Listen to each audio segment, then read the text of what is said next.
Manu Teladios, qu'est-ce que vous retiendriez, vous? Est-ce que l'entrée en liste du Real Madrid, qui est toujours un peu dans le dur, ça vous a marqué dans ces premiers jours? Ça m'a pas étonné, mais ça m'a un peu étonné quand même. Mais pas le fait. Xabi Alonso, il va rien changer au bout de 100 jours. Voilà. Mais j'attendais beaucoup sûr. plus des joueurs. Voilà, il y a des ils cherchent joueurs, des voilà, excuses. ça, j'ai eu la chance de parler avec un ancien joueur de salle, il m'a dit, ouais, même quand tu as un nouvel entraîneur, tu as envie de montrer. Et là, j'étais un peu déçu. Après, par rapport au tournoi, je trouve un peu que c'est un tournoi pour ceux qui aiment bien le foot. C'est pas comme la Coupe du Monde où il y a une appartenance, les gens qui soutiennent l'équipe de son pays. Ici, sur tous les pays où on consomme le foot, comme l'Espagne, la France, je crois que c'est ceux qui aiment bien le foot, qui aiment bien regarder, mais pas trop le reste. Je m'amuse à penser à Luis Enrique qui a dit, nous, on représente la France. Dit, je crois que les gens de Marseille ne se sentent pas trop représentés par le PSG, plutôt se sentent représentés par Botafogo. Oui, parce que le club de foot, c'est une vraie passion différente. Et puis pour les joueurs, j'attends encore, c'est un peu tôt pour voir, j'avais envie de voir Mastantuono, de voir pas mal de joueurs. Je tenais des performances des joueurs vétérans, aussi comme Sergio Ramos. Tu dis peut-être, ce sont les joueurs vétérans qui arrivent en fin de saison, qui maîtrisent un peu mieux son corps, qui sait qu'est-ce qu'il faut à ce moment de la saison, qui seront un peu plus en forme.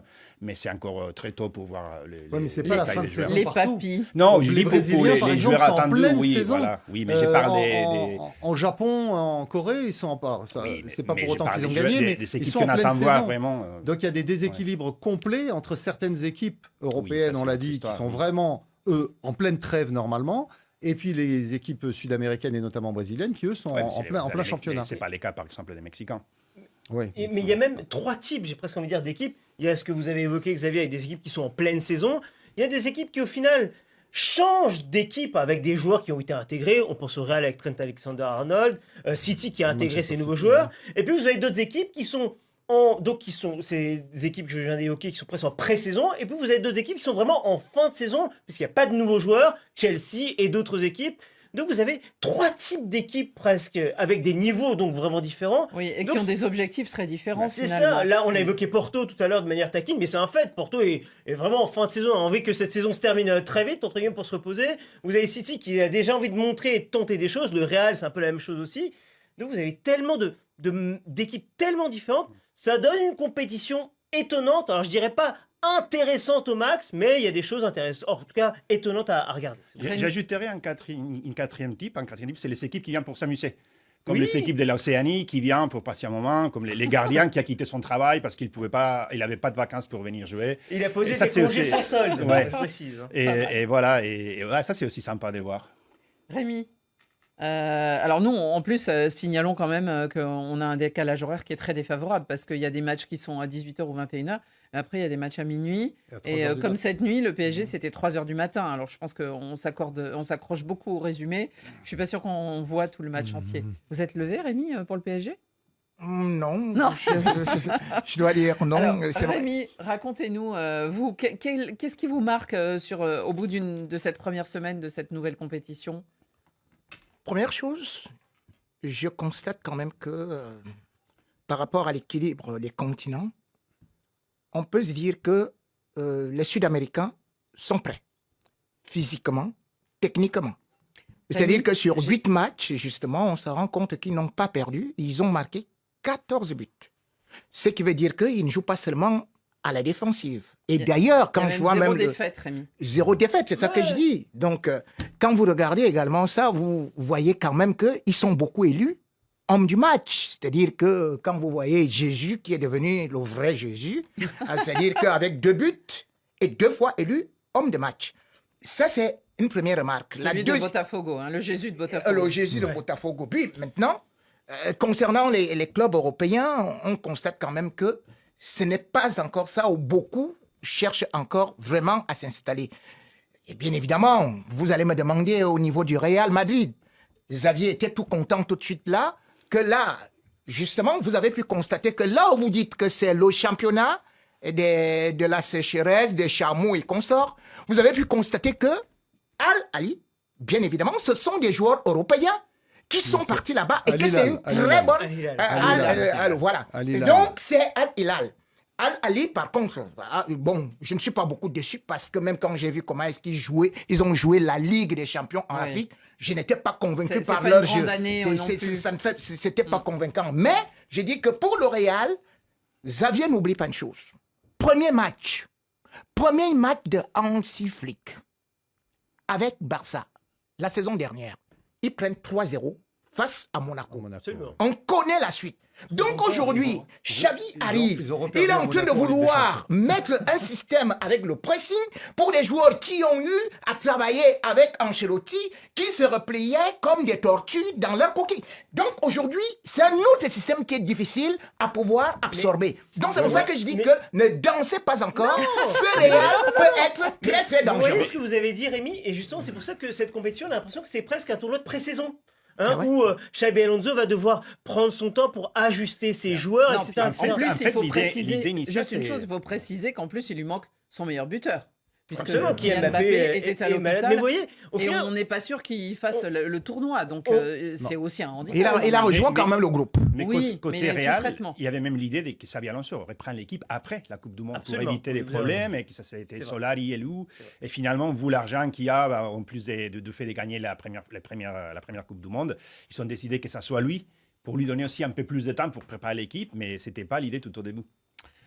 Salim, qu'est-ce que vous retenez, vous, alors, de cette première semaine? alors je vous dis, il y a encore une fois eu des choses positives, d'autres négatives. Moi, il y a quand même une chose négative, pardon de le mettre en avant, les stades. Pardon, mais quand on a des grands stades, parce que les stades sont beaux, hein, plutôt beaux, et ce sont ceux qui vont être utilisés lors de la prochaine Coupe du Monde de l'année prochaine, la vraie Coupe du Monde avec les équipes nationales, quand on voit le nombre de spectateurs qui sont parfois dans certains stades, alors je veux bien que certaines affiches sont sur le papier moins alléchantes, je peux le comprendre, je peux l'entendre, mais quand même, cette Coupe du Monde, elle est loin d'être une réussite, à part, je crois, le match du Real, justement, où le stade était plein. Tous les matchs du Real, le stade absolument, Aussi. absolument. Le PSG quasiment, voilà. Au début, non, mais au bout Voilà, des par la 15-20 suite, minutes, effectivement, les gens sont arrivés sont rentrés, doucement, effectivement, ouais. vous avez raison. Mais à part ça, sinon, on a des stades vides ou quasiment vides. Il y a eu un match, une rencontre à 3000, un peu plus de 3000 personnes dans un grand stade de 40 000. Voilà, c'est ça pour moi qui est l'échec quand même dans cette Coupe du Monde des clubs. À un an de la vraie Coupe du Monde, attention, si est-ce que le soccer va vraiment prendre aux États-Unis? Ce sera l'une des questions, même Bah, si en c'est- 94 on se posait la question, ça avait été le cas. Non, mais ce qui est intéressant d'ailleurs, c'est de regarder les taux de remplissage, parce que ce mondial des clubs d'ordinaire, la FIFA, quand elle organise une Coupe du Monde, c'est une exclusivité mondiale. On joue pas au football hors sa Absolument. Coupe du Monde. Là, en même temps, vous avez la Gold Cup, Oui. la Coupe des Nations de la CONCACAF, avec le Mexique, le Des Canada, États-Unis, la l'Amérique sélection centrale, des on va dire, États-Unis. Nord et centrale. Effectivement, il y a aussi Curaçao d'ailleurs L'Arabie Saoudite qui l'a joué. et l'Arabie Saoudite qui est invitée. Donc, Le championnat. et le championnat des États-Unis continue. La MLS continue. Et- Les championnats sud-américains continuent. Exactement. Sans leur club. Non, mais pour ce qui est justement des affluences au stade, Il y a des horaires. un certain nombre Les gens d'afflu- travaillent aussi en fin juin. Oui, mais, la MLS qui s'est installée aux États-Unis maintenant depuis 30 ans qu'elle existe, Mm. eh bien, les taux de remplissage, c'est du 100% dans C'est les ça. stades.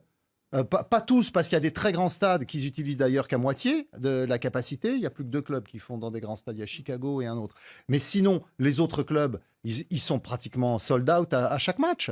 Donc, le soccer marche aux États-Unis, mais quand vous organisez cette Coupe du Monde du club en même temps que le championnat des États-Unis, qui lui fait recette, parce que les clubs ont réussi à fidéliser des supporters, et que les équipes nationales, Mexique, États-Unis, Canada et quelques autres qui sont en train de jouer une autre compétition, bah forcément, vous pouvez pas remplir les stades. Et même, je vais préciser, par exemple, la Gold Cup, avec parfois des matchs qui ont lieu quasiment en même temps. Hier, typiquement, il y avait une rencontre de Coupe du Monde des clubs et en même temps les États-Unis qui évoluaient face à l'Arabie Saoudite. Mais forcément, le match États-Unis-Arabie Saoudite, il y avait Bah beaucoup plus de monde que sur la rencontre de la Coupe du Monde des clubs. Une petite question. Est-ce que vous savez, ce qu'on dit, en tout cas en Espagne, à propos de Kylian, est-ce qu'il va jouer, participer à ce tournoi?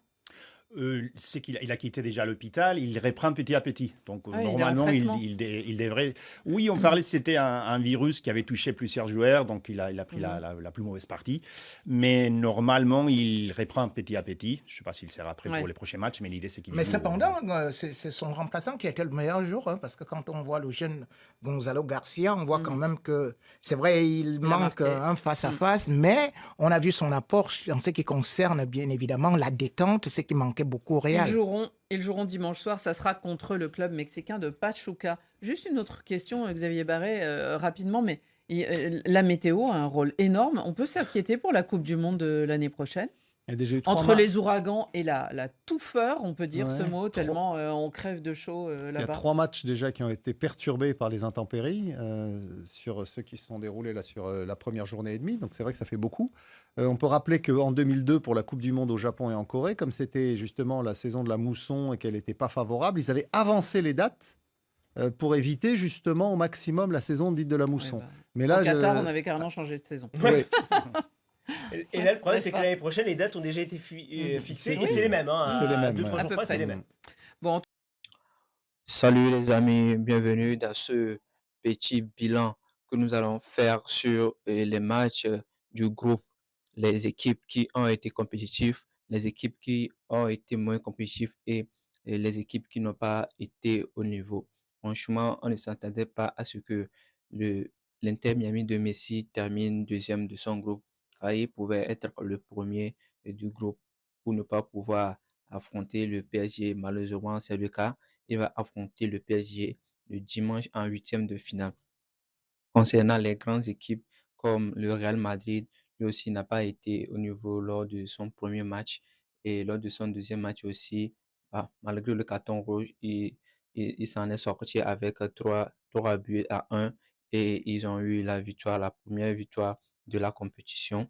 Et concernant Manchester City, il était aussi au niveau, donc il a pu gagner ses 2 premiers matchs.